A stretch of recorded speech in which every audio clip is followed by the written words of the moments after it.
Okay, in this lesson, we're going to look at another type of line we really never have done yet, sort of. Okay, at least the vertical one. But we're going to look at a way to think about horizontal and vertical lines. Okay, they look a little bit different, a little bit more simple than what we've been doing with slope-intercept form. Okay, they're going to have either y equals a number or x equals a number. Okay, let's look at y equals -2. See, it's just y equals a number. Okay, and one way to think about this, there's many ways to think about this, but one way to think of it is that if you want xy points that are on the line, you just want xy coordinates that satisfy the equation, okay, that satisfy the fact that they give you. Okay, well, if your equation is y equals -2, okay, the only thing that matters is that y must equal -2. So I could, if I wanted to do it this way, think of a bunch of xy points just so the y coordinate of those points are equal to -2. If the x's can be anything, like I could let x be 0 or x be 1 or 2 or 3 or 4, anything. Okay, so what I did is I came up with a collection of points that satisfy my fact, my equation, that y has to be -2. Okay, x can be anything. Okay, so if I want to graph a bunch of points to find my line, I can do that. I can graph 0, -2, 0.1 on the x-axis down to -2, 2, -2, and 3, -2. You only need 2 points to draw a line, but I just went ahead and did more than one. Okay, so those 4 points are on the line y equals -2. So try to grab this line down here and put it on top of the dots. Okay, there is my line y equals -2. Okay, that's called a horizontal line. The horizontal line goes straight across.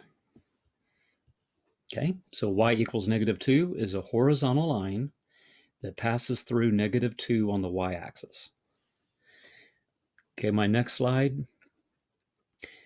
You could, I just want to remind you of this, we could have taken y equals -2 and rewritten it in slope-intercept form. Okay, we could have rewritten it as y equals 0x minus 2. Okay, since there was no x at all, we could think of it as 0x minus 2. That way we know the slope and the y-intercept. Okay, the y-intercept is at the end, so we could find -2 on the y-axis. Okay, we could think of that slope 0 as a fraction, which is 0 over 1. Okay, so from my -2 on the y-axis, I could go up 0 over 1. Okay, get it? You're not going up or down at all because the rise is 0, but you are going over 1. Okay, but you could do it that way if you want. You could take that equation and put it back in a slope-intercept form. Okay, let's look at an x value equal to a number. X equals 4, okay, is the equation. The only thing that matters for any set of points, set of coordinates that satisfy my equation is that the x coordinate must equal 4.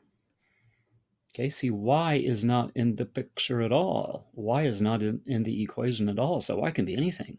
It's not even there. Okay, so I'm going to let x be 4. Now I'm going to let y be a bunch of other numbers like 0, 1, and 2, and 3. The x coordinate must be 4 in this equation. So if I start graphing these points, let's see. If I start graphing point 4, 0 and 4, 1 and 4, 2, it's not cooperating. 4, 2, okay. and 4, 3. Okay, you could have been able to tell with just 2 of those 4 points that that is the line going straight up and down. Okay, there's my line x equals 4. Okay, it's going straight up and down. Okay, a line that goes straight up and down is called vertical.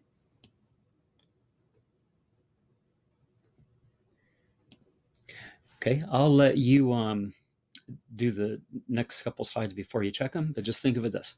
Think of it this way. Y equals a number is going to be a horizontal line, and it's going to cross the y-axis at that number, like y equals -2. It's going to cross the y-axis at -2, and it's going to be horizontal. Okay, for the equation x equals 4, it's going to cross the x-axis at 4, and it's going to be vertical. Okay, I don't know if that shortcut helps.